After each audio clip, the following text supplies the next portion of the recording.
Hello friends, आपल्या व्लॉगमध्ये पुन्हा एकदा तुमचं सगळ्यांचं स्वागत आहे. तर आपण या अगोदरचे आमचे श्री सिद्ध मठामधले व्हिडिओ बघितले. त्याच्यामध्ये आम्ही कॅम्पिंग वगैरे केलं होतं, जंगलामध्ये वगैरे फिरलो होतो. तर आजचा व्लॉग खूप स्पेशल असणार आहे, कारण याच कारणासाठी आम्ही सगळेजण इकडं आलो होतो. आणि आज जे आम्ही करणार आहोत ते खूप महत्त्वाचं आहे, कारण आम्ही सगळ्यांनी ठरवलं होतं की जसं आपण कॅम्पिंग करायचं, जसं जंगलामध्ये फिरायचं आहे, तर त्याच पद्धतीनं आम्ही एक ठरवलं होतं की जिथं आपण जाऊ त्या ठिकाणी आपण थोडीफार स्वच्छता साफसफाई करायची आहे. आणि कारण जिथं जाईल तिथं लोक खूप घाण करत असतात, तर आम्ही असं ठरवलं होतं की त्या ठिकाणी जायचं. चांगली ठिकाणं खूप सुंदर आहेत, त्या ठिकाणी जाऊन आपण कॅम्पिंग वगैरे करतो, पण साफसफाईसुद्धा करायची. त्यासाठी आम्ही इथून पुढं प्रत्येक व्लॉगमध्ये प्रत्येक ठिकाणी ज्या ठिकाणी आम्ही जाऊ त्या ठिकाणी जाताना आम्ही गार्बेज बॅग्स वगैरे घेऊन जाणार. आणि या ठिकाणी जातानासुद्धा आम्ही गार्बेज बॅग्स घेऊन गेलो होतो. पण झालं असं की तो जो मठ आहे जिथं आम्ही राहिलो होतो, तर त्या बाजूनं जो काही परिसर आहे, तर तिथं एवढी घाण होती, एवढ्या दारूच्या बाटल्या, प्लॅस्टिकचे कागद, रॅपर, हे ते खूप खूप घाण होती. तर ती जितकी शक्य होईल ती आमच्या परीनं आम्ही ती स्वच्छ करण्याचा प्रयत्न केला. आणि तिथल्या महाराजांनी किंवा मठामध्ये जे राहणारे लोक वगैरे आहेत, ॲथॉरिटीज आहेत, तर त्यांनी आम्हाला खूप सहकार्य केलं. तर हा उपक्रम आपण या व्लॉगच्या माध्यमातून सुरू करतो आहे. तर फक्त कॅम्पिंग आणि फिरणंच नाही, तर साफसफाईसुद्धा, नैसर्गिक ठिकाणं, ज्या ठिकाणी निसर्ग सौंदर्यानं नटलेली ठिकाणं वगैरे आहेत त्या ठिकाणांची वगैरे करायचं आपण नियोजन केलेलं आहे. तर हे तुम्हाला आवडलं असल्यास आपलं जो व्हिडिओ आहे तो लाईक करा, त्यानंतर चॅनलला वगैरे सबस्क्राईब करा. तर आम्हाला नक्कीच याचा सपोर्ट होईल, कारण हे काम आम्हाला खूप मोठ्या प्रमाणावरती वाढवायचं आहे सगळ्यांनाच. थँक्यू, धन्यवाद.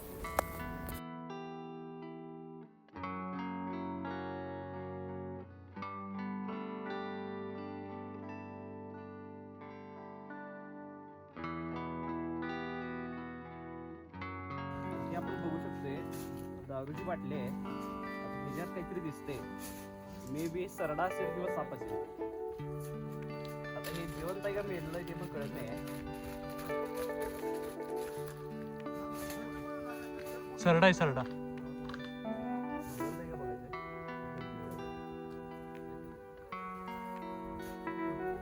आता ह्याला बाहेर येता येत नाही आहे. हे अशा ठिकाणी हे ह्यांचं ॲक्च्युली हॅबिटेट नाही आहे, जिथे ते राहायला लागले.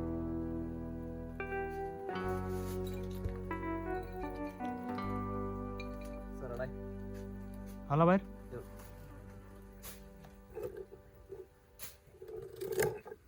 शिफ्टी धरली तर चालू शकते. हो, नका नका दूर नका सोडा, राहून दे. हा सरडा पण नाही आहे, गणपती नावाचा साप आहे.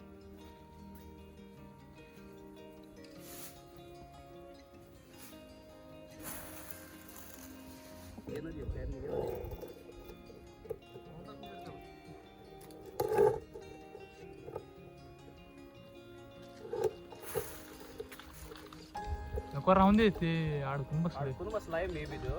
वाढलाय बहुतेक तो आज. तेच विषय झालाय मला वाटतं. आत किडे खाऊन पण वाढलाय आत. त्याला आता बाहेर येते ना, दिसतंय व्हिडिओ मध्ये. पुढे नका नका, हा फोडायला येईल. खाली या, खाली या. नाही त्याला ते यायला येणं झालंय, तोंड बारकं झालंय. तेच जाते रे. आत वाढलाय तो.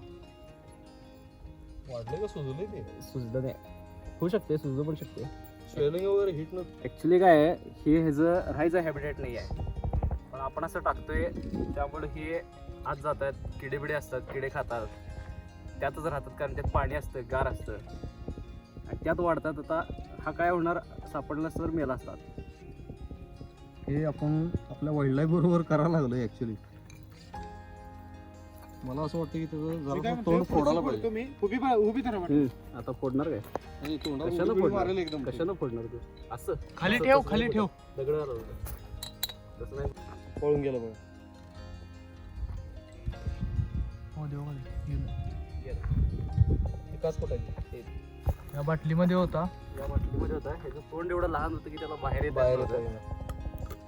म्हणजे आपल्याकडे काही ऑप्शन नव्हता बाटली फोडण्याशिवाय, नाहीतर तो मेला असता आत तडफडून बसला.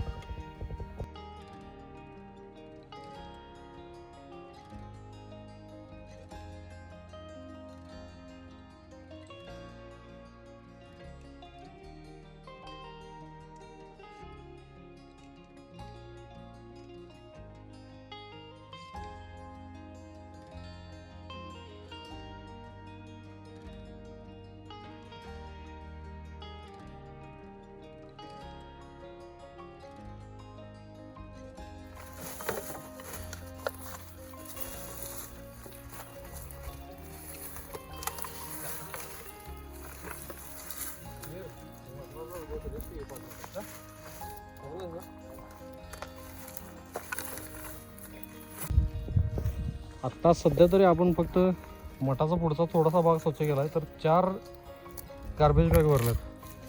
मिहीर, मयूर, विराज या 2 बॅग आहेत आणि त्या गाड्या लावल्यात त्यांच्या पुढं अजून आपण 2 बॅगा भरून ठेवल्यात, 2 गार्बेज बॅग भरून ठेवल्यात.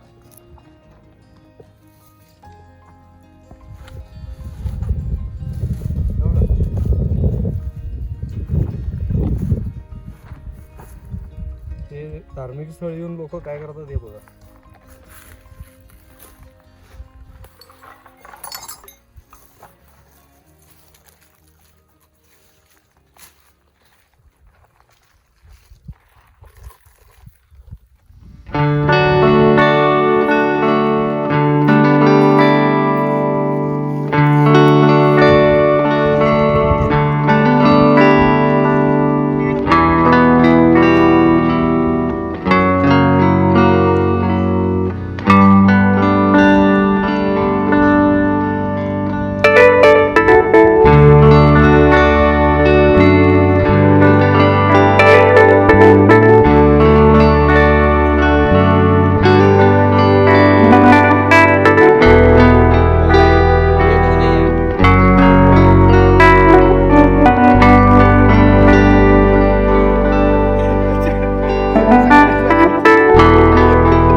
आजच झोपलं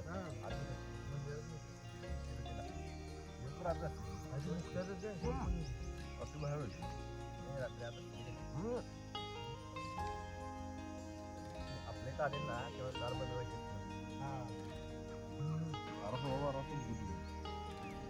नाही आपण झोपलो एकदम कचरा असतात तर आपले घेऊन गेले टेंट जवळ सगळ्यांना शू करून गेले नमस्ते. तर आम्ही मगाशी जे सुरू केलं होतं ह्या भागामध्ये, ह्या पटांगणामध्ये प्लॅस्टिकचा कचरा वगैरे होता तो बऱ्यापैकी आमच्याकडून जेवढं होईल त्या पद्धतीने आम्ही स्वच्छ केला आहे. आता कसा विषय आहे की ज्या प्लॅस्टिकच्या पिशव्या वगैरे होत्या, विशेषतः प्लॅस्टिक म्हणजे प्लॅस्टिकच, त्या गोळा करून आम्ही ह्या ज्या समोरच्या बिन बॅग्स आहेत तिथं 3 बिन बॅग्स भरल्यात ॲक्च्युली एवढ्या परिसरामध्ये. तिथं 1 बिन बॅग आहेत म्हणजे 4 बिन बॅग्स भरल्यात, डस्टबिन बॅग्स किंवा गार्बेज बॅग जे म्हणतो आपण त्याला. आणि आम्ही काय केलं, पिशव्या त्याच्यामध्ये भरल्या आणि बाकीचे कागद होते हे सगळे आम्ही इथं पेटवून टाकले जंगलामध्ये. थोडीफार वाळलेली पानं वगैरे होती त्याच्यामध्ये टाकून हे आम्ही पेटवून टाकलं, कारण तेवढ्या आमच्याकडे गार्बेज बॅग्स नव्हत्या आणि आमच्याकडे आता वेळ पण कमी होता. कारण इथून जवळपास वरती 250-300 मीटरवरती मठ आहे. हे सगळं घेऊन वरती जाणं आम्हाला सध्या अशक्य आहे. त्याच्यामुळं आम्ही काय केलं की जो कचरा होता, कागद वगैरे, ते सगळे आम्ही पेटवले. आणि प्लॅस्टिकच्या पिशव्या वगैरे जेवढ्या होत्या, आता इथं बरेचसे लोक म्हणतील की इथं छोटे छोटे तुकडे दिसतात, तर हा जो भाग दिसतोय आत्ता छोटा दिसत असला तरी जवळजवळ 2 फुटबॉलचे ग्राउंड मावतील एवढा मोठा आहे. ह्याच्यामध्ये अगणित प्लॅस्टिकचे छोटे छोटे ते गुटख्याच्या पुड्या वगैरे असं किंवा दारूचे छोटे छोटे टेट्रापॅक वगैरे पडलेले आहेत. आम्ही काय केलं, ते काय आम्ही त्याच्या नादी लागलो नाही, पण मोठे मोठे जे आहेत पिशव्या वगैरे ते करत बसलो. कारण ते जर का आम्हाला साफसफाई करायची झाली तर कमीत कमी आम्ही 4 जणच होता, आम्हाला 1-2 आठवडे लागतील, एवढा वेळ लागेल, इतकी घाण आहे इथं. तर सध्या आम्ही काय केलं आहे, हे कागद जे आहेत, प्लॅस्टिक पिशव्याने कागद वगैरे, तर हे आम्ही हे अशा पद्धतीनं पानं इथं 1 केलं आहे, तिथं त्या ठिकाणी तिथं, आणि 5 ठिकाणी आग पेटवली आणि त्याच्यामध्ये आम्ही एक करत ते कागद पेटवत गेलो. अजून इथं बघा विराज शेठ थांबलेत फायर फायटर म्हणून. मयूर आणि हे जंगलात गेलेले आहेत, मयूर आणि मिहीर येतील ते 1-2 मिनटात. थँक्यू.